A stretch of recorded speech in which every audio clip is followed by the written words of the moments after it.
Welcome back to your feel-good breakfast show, Espresso on SABC3. We're live, large, and in charge on this Wednesday morning. And of course, it is time right now for the Culinary Hotline. Bling! Sing, sing, sing! Yes, we are in the kitchen of deliciousness alongside pastry chef Melandie Esterhuizen and, of course, our resident foodie, Anél Potgieter. And we asked you to let us know on our Facebook page, what are some of those baking or kitchen conundrums that have got you completely confounded, and we'll help you answer them. And we're going to get right into it. Thank you very much for joining me, ladies. I'm looking forward to another lesson of learning. Yes, Kat, we're looking forward to teach you. Thank you. When the student is ready, the teacher will arrive. So Thandi Khobe found us on Facebook and said, Anél, can you please help? How do I bake scones and... Scones? Is it scones or scones? Potato. Scones and muffins. They come out hard. Please help with measurements and instructions to prepare. Because the truth is, nobody likes a hard scone, right? No. It's so unappealing, so unappetizing. Yeah. You want to feel that freshness and that softness when you touch it already, knowing that when you open it, that cheese is going to sit in that beautiful bed of butter, and then when you add the jam to it, it's just wonderful. Divine, yes. You want soft and fluffy. And the way to do that is, I think, start with the ingredients. Like, you have to have fresh ingredients. So whatever flour you use, make sure it's fresh flour. As in, you just bought it today? No. Just look at the sell-by date on the packet to make sure that it's fresh. Not the use-by date? I think sell-by date. Sell-by date is a good one to go with. If it's past its sell-by date... Yeah. I think just make sure it's fresh. It's worth it. Yeah, make sure it's fresh. And then I will say butter must be cold. All the ingredients must be cold. So not room temperature? No, cold, because the fat, when it bakes, it releases all that nice and air pockets, and it's just going to go up instead of being flat. Okay, so cold. This is the first time I've heard of butter having to be cold instead of room temperature when it comes to baking. Yes. So that's something to say. With most pastries, you'll use cold butter for that exact reason. Okay, good. Yes. All right. So how are we going to bake our scones? We've got self-raising flour today. Yes, we've got self-raising flour. We're going to add the butter, and you crumble it with your fingers in the flour, so it's like a breadcrumb consistency. But do you enjoy that feeling when you massage the butter into the flour? I don't either. I was asking because I don't. I'm glad to hear that. Even the pastry chef kind of like squirms a little bit at that feeling of butter and flour. If you can get over that, you'll get the delicious scones on the other side. And my other tip is always just work with one hand. So you've got the other hand free to throw in all your other ingredients. That is so practical and useful, because otherwise there's flour everywhere. And by doing that, you also prevent over-mixing your dough. So if you over-mix it, you'll have a very tough and a very dense scone, which not even enough cream and jam can save. Oh, wow. So working with one hand is the perfect way to not over-mix your dough. And like Anél said, you've got another hand free to... Anél, are you left-handed? No, I'm right-handed. But I work better with my left hand in doughs. No, I'm watching the way that you're pinching the salt there, and you kind of pinching it like this. Why are you doing I think she's trying to be clever. She's walking while she's... Oh, okay. Getting all those steps done. It's a great way to get your steps in for the day. Just get your device on the hand that's working, and mix them in like this. Okay. So we put a pinch of salt in here, a bit of baking powder, and then buttermilk. Melandie, why is there buttermilk in your recipe? The buttermilk tenderizes the flour, so you'll also have a very light and airy scone, where you can use cream. You can also make your own buttermilk, but we'll get to that later. Okay. Yeah. So I prefer just to have that acidity in my dough as well. Buttermilk. Any substitutes that one could use instead of buttermilk? Yogurt, or you can use milk and lemon juice. Okay. Yes. Okay. Because maybe later on, when we make our own buttermilk, we can maybe take a look at maybe using the lactose-free milk as an opportunity. You can definitely do that. If you're lactose intolerant, you're trying to still enjoy these wonderful recipes. All right. So I'm struggling with my left hand. Please take over. Like, you've already done the mixing with the left hand. You could have just got in there with the fork. And I'm like, oh, genade. So you don't overmix it, no? Yeah, so you want to, as you can see, I'm working very lightly to bring this together. Yeah.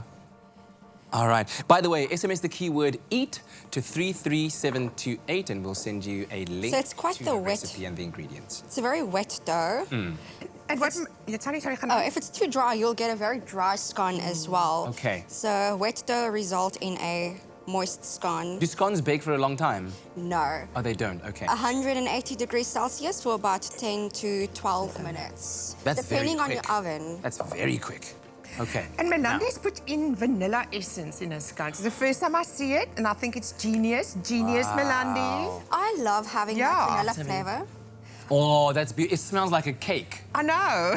Oh. But if you are going to make savoury scones, I would say skip the vanilla because you don't really want fish and vanilla.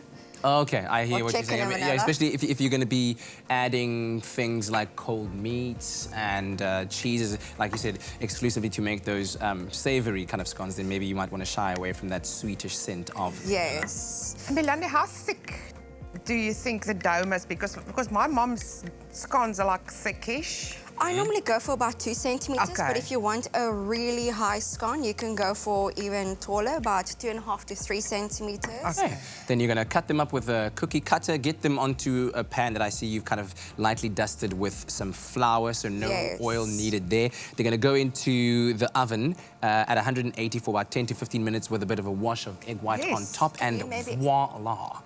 Brush them for us, please. I will do so. You know why? While we do that, the time has just gone 8 o'clock, and I know that you at home want to get the latest news headlines. So let's get to them, and we'll be back again in the kitchen with the Culinary Hotline bling! Sing, sing, sing! It's my feel-good breakfast show.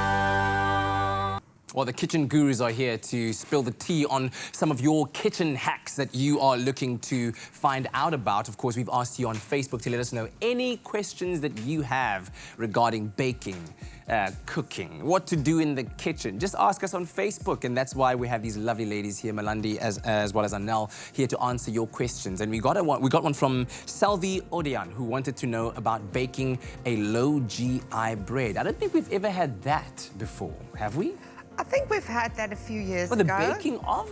I know we've discussed a little bit about low GI foods in general, and low glycemic index. Let's first talk about what it actually means, other than the word low glycemic index. What does it mean when something is low GI? So low GI is a slow release of sugar into the bloodstream, and that's achieved by eating high fiber foods such as whole bran flour and bran itself. Yeah. And stuff like nuts as well. And seeds. Into seeds and stuff. The more natural. Exactly. So you look at apples, you look at carrots, you look at high whole grain pastas, all of those healthy stuff. That Whole foods. Whole food. Because the fire reduces the intake of sugar in your bloodstream as well. Fire, you say? The fiber. And results in a fire, fire in your belly. Yes. That fiber. And spreads it out evenly all throughout your body as well. Yes. Well, that was a little bit of nutritional knowledge that we have, but let's focus in on the culinary knowledge that these ladies have and help you out there, Salvi, and whomever else wishes to bake their very own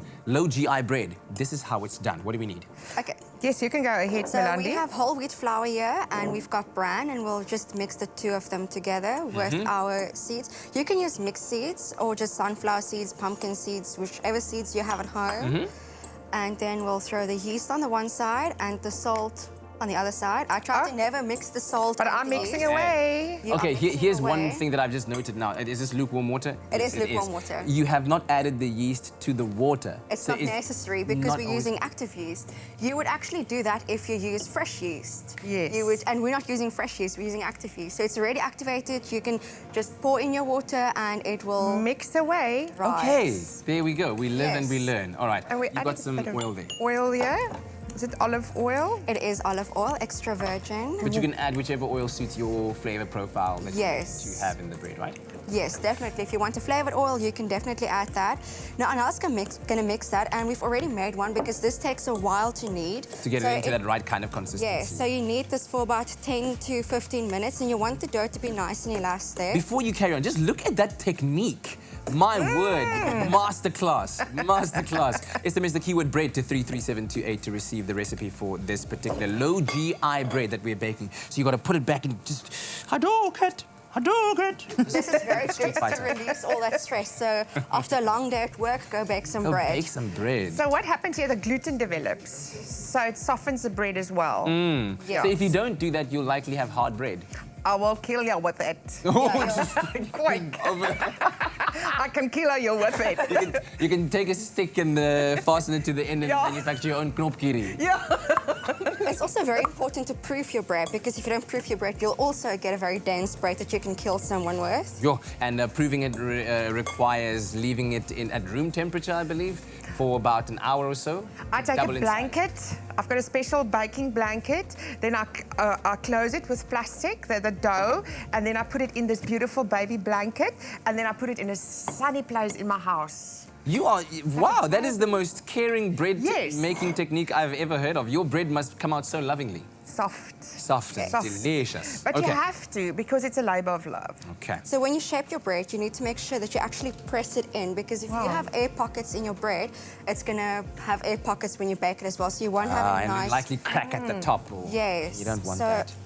You just have to press Shape this it nicely, in. make sure all the air is out. You're going to place it into that bread tin, give it a couple of scores in whatever way you want. You could even go both ways and have, you know, X's on it. Yes. I don't know. What? What is that even? X's? I don't know. A cross section of some sort.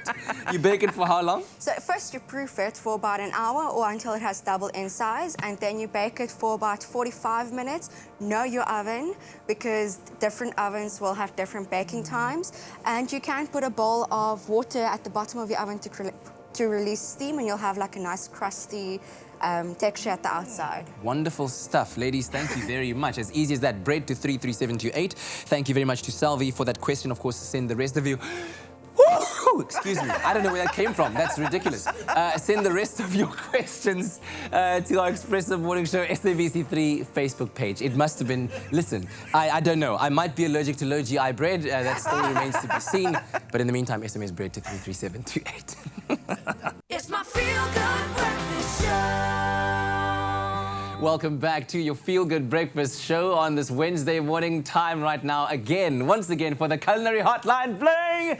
Sing, sing, sing! And we're tackling all of your kitchen conundrums that you've posted on our Facebook page. And please, keep throwing them at us. We love them very much. Now, what happens when you run out of eggs or you don't have any self-raising flour in your pantry? Can you use other substitutes for eggs or make your own self-raising flour? And here to provide us with some of those ingenious answers is our own dynamic and dynamo duo culinary team, Melandie and Anél. This is a very interesting thing because I can't count on my hands how many times I've thought, oh, I'd love to have to do this, to make this, and you go to the pantry, you're like, but that one ingredient isn't there, so I'm not gonna make it, and then you just end up leaving it. Meanwhile, there could have been a possible substitute. Yeah, and the thing is, people mustn't get like verskrik when they don't have an ingredient. Yeah, there's lots of Google, you can Google a lot of things these days, and a lot of this is there. So first things first, if you don't have self-raising flour, you just take a cup of normal flour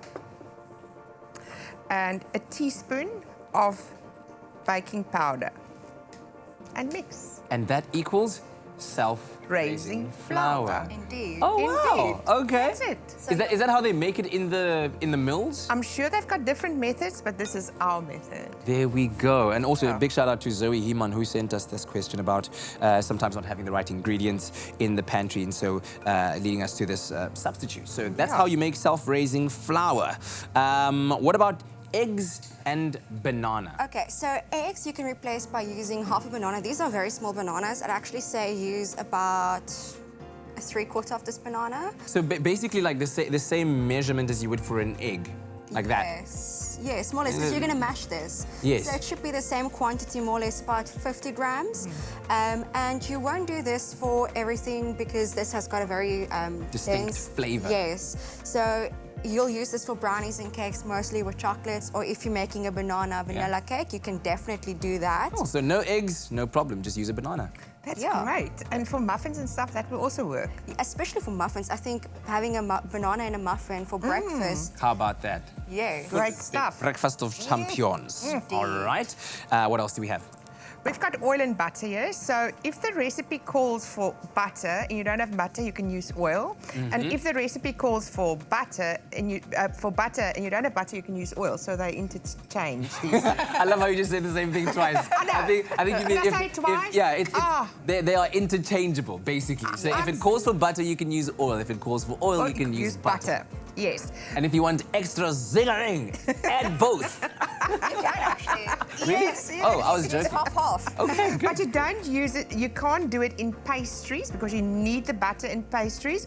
Also in certain other bakes, like even scones, I think it will affect Yes, the scones scones. don't do that because it's Yeah. also considered a pastry Yeah. in its own Yeah. sense. Cool. Okay, what else do we have? We've got the buttermilk that we were Buttermilk. talking about earlier. So you can replace buttermilk with either yogurt or you can make your own by taking some milk and squeezing in some lemon juice. And that's going to make it curdle, basically. It is going to make it curdle, but I would strain this because if Now you get pips in there. Yes. Unless if you want pip-flavored bread, I'm going to get that. And you let it stand, I think, just for about 10 minutes. you can see it's already starting to, Yeah. Look at to that. thicken and to curdle. So Yeah. And if you're lactose tolerant, like we said earlier, intolerant, earlier on, you could maybe use, for instance, clover nolac Yeah. and add that, and that can give you your buttermilk that you use. definitely. Yes. Okay, what else do we have?